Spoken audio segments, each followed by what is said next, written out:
La société française du XVIIIe siècle est une société reposant sur des inégalités. Première de ces inégalités est liée au privilège. Être privilégié, c'est profiter d'un avantage, d'une liberté dont sont exclus les autres, comme le droit d'être exempté de l'impôt ou le droit de porter des habits de couleur. Le privilège marque également la coupure entre les ordres privilégiés, clergé et noblesse, et le tiers-État regroupant 98% des 28 millions de Français. Cependant, chacun de ces ordres est lui-même traversé par des inégalités liées à la fortune, au mode de vie ou aux occupations. Ainsi, un gouffre sépare le haut clergé, regroupant les hommes d'église d'origine noble, du bas clergé, regroupant les prêtres et curés originaires du tiers-État.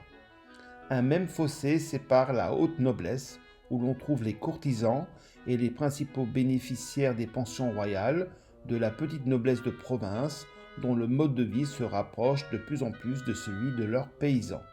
Le tiers-État, quant à lui, voit apparaître, à la fin du XVIIIe siècle, le phénomène de classe sociale.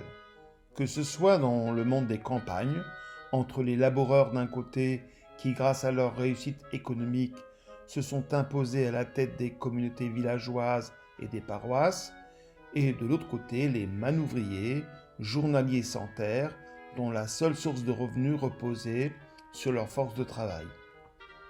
Mais c'est dans les villes où cette différenciation sociale est la plus forte, car réussite économique, propriété et fortune y sont intimement liées.